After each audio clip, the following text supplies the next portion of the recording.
Okay, mga kaigalaan, makigsunan, maing buntag usab diya sa isla, no? Sa Kamutis, isla sa Bohol, no? O ilabi na usab diha sa Ormoc, no? Naabot ang atong Sibya dito, maing buntag ninyo diha. Now, dunay usa ka kompuso nga awit nga gihangyo gini brother ni. May lagmatigayon ni siya. Gihangyo ni sa taga Islas Camotes. Unya gikompos kini sa ato nga membro sa iglesia diha sa Mactan, no? Puro Seventh-day Adventist Church kang Feliciano, no? Ato ning tagaan og dako mga pagtagad mga igala makaigsunan kini ilang komposo nga nagauluhan kini sa langit adto ta.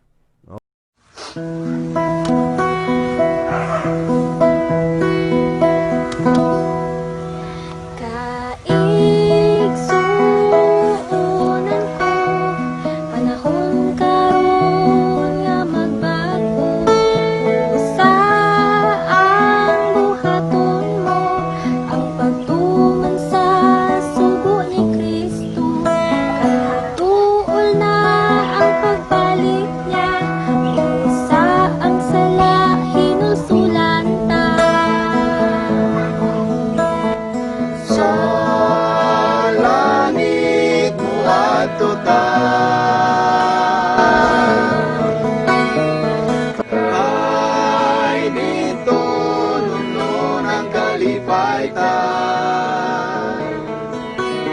Sa langit mo adto ta, kay dito wala na'y kagulanan ta.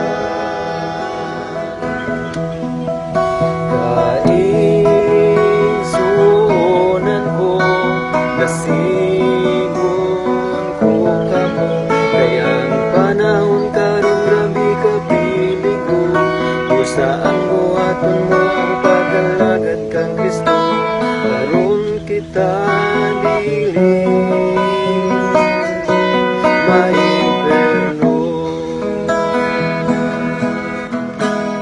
Sa langit mo adto ta, kay dito nunon ang kalipaytan. Sa langit mo adto ta, kay dito wala na'y kagulanan ta. Sa langit mo adto ta,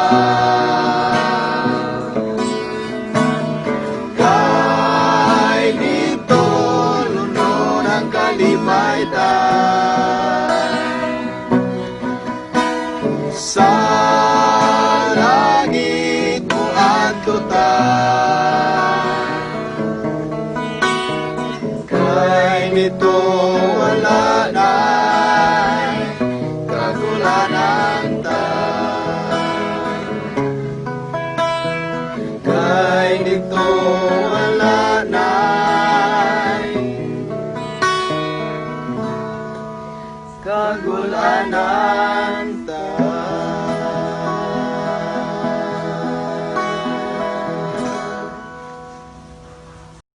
Okay, salamat no, Brother Feliciano Colarte sa imuhang kompuso nga nagahatag og mensahe sa tibuok katawhan, no? Amen, Pastor. Oh. Now, ang uluhan nini sa langit, no, moadto ta. Doon na ba kay plano higala, no, sa pag-adto og langit. Apan sa lain nga mga pundok brother ini, lain magud ang ilahang pagsabot. Doon na ba kung ihagdan ngadto sa langit kay moadto ta. Okay, salamat sa Nathaniel Lucero Jr. sa imuhang pagpadala niini. Unya natugtog na gyud, wa na gyud koy utang nimo. Basin sunod na napoy lain nga kompuso kay mo'y among gikinahanglan no sa programa kining mga kompuso. Dili lang kay si Feliciano Colarte kundili ang atong tanan nga mga kahigsunan, mga kagilaan nga dunay mga komposo nga mga awit.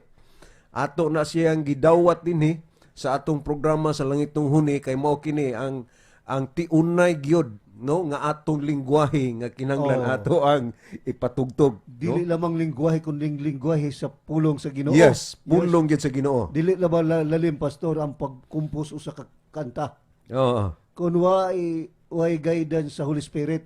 Yes, no? tinuod na. Ubanan sa usak nagkumpuso nga madasigon kayo sa pagtadik sa mga pulong ana aron ang tao mahimo nga siya mahimong siyang instrumento sa buhat sa Ginoo sa pagsangyaw sa maong gikumpos niya nga kanta o kana magamit dinhi sa programa din ang dunay makadungog ni ana dako kayong himaya sa Ginoo og sa nagkumpos niini nga ang iyang buluhaton dili iya kundi iya sa Ginoo Amen. nagigamit siya sa Ginoo alang sa pagkumpos usa ka kanta busa among gihangyo ang dunay mga gihimong kumpos kanta ipadala nga rin sa Langit ng Huni kay ipatugtog kana alang sa pagtabang sa buluhaton sa Ginoo.